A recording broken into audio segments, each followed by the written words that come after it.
민주당 8.18 전당대회 저는 이상규류가 확실히 있다고 보고요. 일단은 무엇보다 국민들의 관심이 너무 없어요. 그것이 이제 투표율이나 득표율 같은 걸로 나타나지는데 권리당원 온라인 누적 투표율이 지금까지 여러분 26.47%밖에 되지가 않아요. 두 번째, 호남에서 일고 있는 이재명 대선주자에 대한 미묘한 기류. 야, 이거 믿어야 되나 말아야 되나. 이제 이런 기류가 저는 느껴집니다. 이재명의 득표율이 90%를 넘겼었어요. 그런데 전남, 전북, 광주에 와서 뚝 떨어진 겁니다. 이재명에 대한 회의감을 보인 것 아닌가. 호남의 특징이라고 하면요, 이길 수 있는 후보를 지지한다. 그리고 둘 이상의 경쟁을 지원한다. 지난 4월달 호남에서 조국혁신당이 돌풍을 일으킨 것, 대권 후보가 돼서 정권을 만들 가능성이 누구한테 있느냐. 4월 총선 때만 해도 민주당의 이재명 후보는 조국에게 더 가능성을 뒀다. 이것을 이재명 후보는 잘 보고 깨달아야 한다.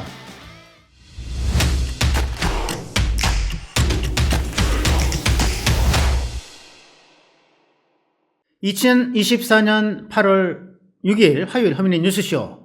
두 번째 주제는요, 호남 이재명을 믿을까 말까. 네, 와 관련한 소식으로 여러분 한번 모셔보겠습니다. 이재명 대선 주자에 대한 불신 기류가 있는 거 아닌가라는 느낌을 저는 조금씩 받기 시작을 합니다. 민주당 8.18 전당대회, 이번 달 18일 날 전당대회 날이죠. 저는 이상규류가 확실히 있다고 보고요. 일단은 무엇보다 국민들의 관심이 너무 없어요. 이 전당대회를 향한 국민들이 관심이 너무 없다라고 하는 게 느껴지고, 그것이 이제 투표율이나 득표율 같은 걸로 나타나지는데, 전당대회에 관심이 없으니까 컨벤션 효과. 컨벤션 효과라고 하는 건 뭐죠? 전당대회 같은 큰 대회를 통해서 국민들의 관심을 집중시켜서 그 다음에 정당의 지지율과 대선주자면 대선주자, 당권주자면 당권주자의 이제 지지율이 높아지는 거, 이런 거가 이제 컨벤션 이펙트, 컨벤션 효과인데, 컨벤션 효과도 없는 것 같다. 두 번째, 저는 오늘 얘기하고자 하는 게 이건데요. 호남에서 일고 있는 이재명 대선주자에 대한 미묘한 기류. 야, 이거 믿어야 되냐 말아야 되느냐. 이제 이런 기류가 저는 느껴진다. 이건 정말로 뭐라 그럴까요, 여러분? 제가 기자 생활 35년 동안에 꾹꾹 눌러담아서 정치만 한 24년 이상을 했는데, 정치 24년이면 여러분 그 나누기 4로 하면 이제 제가 육선 의원급 정치 기자를 했다는 얘기입니다. 이 정치 기자의 감이라고 하는 게 있어. 오래 한 정치 기자의 감으로 볼 때 이 호남에서 상당한 미묘한 이재명에 대한 그 기류가 흐르고 있다라고 하는 거 제가 느껴지는 대로를 함께 좀 나눠보겠습니다. 자, 시작하기 전에 구독, 좋아요, 알림 설정 다시 한번 부탁을 드리겠습니다. 네. 여러분, 어제 5일까지 총 17군데 시도광역지구당 중에서 13곳의 현장 순회 경선을 마쳤습니다. 그 다음 이제 수도권 서울 아마 이제 경기가 남아있는 것 같고요. 그 다음에 이제 아마 세종, 대전 이쪽이 남아있는 것 같은데, 이런 쪽 4군데는 이제 10일 앞으로 나흘 남았죠. 거기서 이제 경선이 치러집니다. 그래서 이 13군데 경선 결과를 볼 텐데, 권리당원 온라인 누적 투표율이 지금까지 여러분 26.47%밖에 되지가 않아요. 전체 해야 될 권리당원 숫자에 비해서 4분의 1 정도밖에 투표를 하지 않은 겁니다. 굉장히 낮은 거죠. 요거는 이제 좀 구분은 해야 될 필요는 있어요. 권리당원 온라인 누적 투표율과 ARS를 통한 투표율을 포함한 수치입니다. 2020년 8월 전대는 이제 41.03%가 됐고요. 3년 전 21년 5월 전대 때는 42.74%가 됐습니다. 그리고 2022년 8월 전대는 37.09%. 요때 이제 3분의 1이 좀 넘는 권리당원이 이제 투표를 한 거죠. 요때 이제 이재명이 당대표로 처음 뽑히던 그 전당대회가 바로 여기입니다. 이때 온라인 투표율, 이제 ARS를 제외한 온라인 투표율이 25.18%였어요. 근데 지금 8월 전대에서 이제 아직 ARS는 하지 않았기 때문에 총 투표율은 아직 모르고 온라인 투표율이 26.47%. 그러니까 재작년에 8월 전대랑 비슷한, 그러나 20년과 21년도 전대 때에 비하면은 상당히 못 미칠 것으로 보이는 이런 투표를 보이고 있다. 이렇게 보이는 거죠. 이게 국민들의 관심도 없고 또 당원들의 관심도 많이 식어 있는 거예요. 여러 가지 이유가 있겠죠, 여러분. 일단 여러분 많이들 얘기하지 않습니까? 이재명 1급 체제. 경쟁이 안 되니까 재미가 없는 거예요. 혼자 휘젓고 다니니까. 다른 분들 나와 있죠. 김두관 후보도 있고 또 누구였죠? 세 번째 후보 김지수인가요? 지금 누적 투표율이 1%인가 1.5%인가 그런데 이런 분도 나와 있고, 이제 김두관 후보도 맥을 못 쳤죠. 이런 이제 1급 체제, 원사이드 게임, 예. 이재명의 독주가 초래한 무관심 아닌가? 어쨌든 뭐 여태까지 뭐 어대명, 어차피 대표는 이재명이다.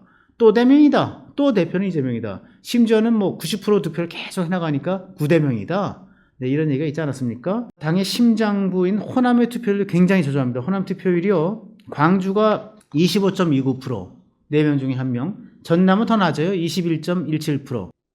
여러분, 한 표를 한번 보시겠습니다. 제주부터 살펴볼게요. 이게 이제 순회 경선을 시작한 이제 곳이 제주부터 시작을 합니다. 보통 민주당 이제 순회 경선.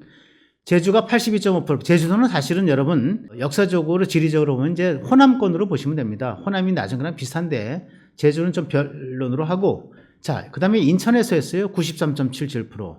강원 90.02%. 엄청나죠?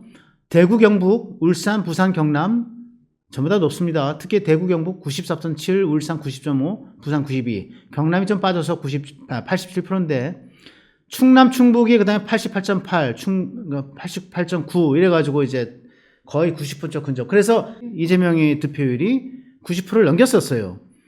그런데 전남, 전북, 광주에 와서 뚝 떨어진 겁니다. 84%, 82%, 83%. 이게 어떻게 된 거냐, 이제 이런 의문이 드는 거죠. 이재명의 득표율에 9대명이라고까지 불렸는데 이것이 갑자기 호남에 와서, 물론 80%는 어마어마하게 너무 높은 수치입니다. 뭐 지금 여당의 전당대회에서 이제 한동훈이 당신 민심이 전부 62, 63% 이래가지고 그거 가지고 절대적 투표라 얘기했는데 호남에서의 80%대 투표율은 굉장히 높은 거 아니냐? 맞죠? 높은 건데 상대적으로 보면은 어쨌든 간에 지금 다른 지역보다 호남에서 투표율이 낮다. 근데 호남이 뭡니까? 민주당에서 심장부죠. 소위 이제 진보의 텃밭, 표밭, 진보를 지키는 어떤 뭐 성지, 민주당을 지키는 성지 이렇게 표현이 되는 곳이 호남 아니겠습니까? 호남은 왜 이럴까? 이제 이런 의문이 저는 당연히 들어야 된다고 생각을 합니다.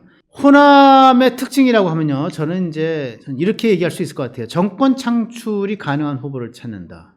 네, 그리고 이길 만한 후보를 찾는다. 이게 호남의 DJ 이후에, 김대중 이후에, 김대중 시절에 호남은 무조건 김대중이었죠. 90% 이상의. 근데 김대중 이후의 호남은 상당히 이런 것들이 굳어져 왔다. 저는 이렇게 생각이 들고요. 그럼에도 불구하고 다른 지역에서는 90%를 넘는 득표율을 보였던 순회 경선인데 호남에서는 90% 이하, 80% 초반대 득표를 보였다고 하는 것은 이재명에 대한 회의감을 보인 것 아닌가. 저는 오랜 정치 취재 경험을 가진 저로서는, 저 허민으로서는 그렇게 보인다, 이렇게 말씀을 드립니다. 두 가지 사례가 있어요. 호남의 이상기류라고 하는 게 20대 총선, 2016년 4월 총선 때 안철수 돌풍, 여러분 기억하실 겁니다. 그때 민주당 공동대표를 하던 안철수가 민주당을 뛰쳐나와서 1월 달에 나옵니다. 2016년 1월 달에 나와서 국민의당을 창당을 하죠. 그때 야, 너희 뭐 비례대표 한 자릿수 기껏해야 20석도 안 될 거야. 20석이 뭐야? 열몇 석 하면 잘 하는 것일 거야 라고 했는데 결국 호남 전체에서 거의 대부분을 싹쓸이를 했어요. 싹쓸이를 하고 비례대표에서 13석, 14석인가 얻었죠. 그래서 38석을 얻었습니다. 어마어마한 광풍을 불렀죠. 자, 호남이 민주당이 아니고 안철수의 국민의힘을 응원했던 거예요. 이렇기 때문에 이제 안철수가 제3당으로 등극하면서 상당한 그 국회 운영에서의 캐스팅 보트를 행사했다. 여러분 벌써 2016년 8년 전 얘기이긴 하지만 다 기억하실 겁니다. 이게 호남의 정서예요. 호남은 언제 이 정서가 바뀌었지 뭐예요. 그때만 해도 야, 안철수가 문재인보다 정권 창출할 것 같지 않아? 이렇게 보니까 안철수한테 갔던 거거든요. 또 지난 4월달 뭐 불과 서너 달 전에 얘기죠. 22대 총선 때 여러분 기억하시죠? 호남에서 조국혁신당이 돌풍을 일으킨 것. 조국혁신당은 지역구 의석을 내지 않았기 때문에 비례정당으로만 출발을 했죠. 이 비례정당 득표율이 호남에서 조국신당이 광풍을 일으킨 겁니다. 그때요, 전국 17개 시도에서 광주, 전북, 전남이 조국당 득표율이 비례로 나란히 1, 2, 3위를 차지했어요. 그러니까 그 광주와 전남, 전북의 행정동, 최소 이제 기초단위죠. 행정동, 뭐 시군 이런 데 143개 기초단위가 있는데 여기서 112곳, 133개에서 112곳에서 조국의 비례정당이 비례득표율을 1등을 했다라고 합니다. 민주당이 2등을 한 거예요. 그것도 한참 못 미치는 2등. 이게 뭘 말하는 것이냐. 가능성을 잇는, 어떤 가능성? 대선에서 출마해서 이길 가능성, 대권 후보가 돼서 정권을 만들 가능성이 누구한테 있느냐? 라고 했을 때 최소한 그 4월 총선 때만 해도 민주당의 이재명 모델은 조국혁신당의 조국에게 더 가능성을 뒀다. 이렇게 볼 수 있는 지점이다. 저는 이렇게 보여집니다. DJ 이후 호남의 정치 상향 두 가지로 요약해서 다시 한번 말씀을 드리겠습니다. 이길 수 있는 후보를 지지한다. 그리고 둘 이상의 경쟁을 지원한다. 저는 이 호남의 정서가 지금 이재명의 이게 8.18 전당대회를 앞둔 호남의 득표율 하락으로 이어졌다. 그리고 80%대 초반에 그래서 9대 명을 깨트린 8대 명이 된 건지 모르겠지만 9대 명을 깨트린 호남의 정서다. 이것을 이재명 후보는 잘 보고 깨달아야 한다. 저는 이런 것을 여러분들에게 말씀을 드리고 싶습니다.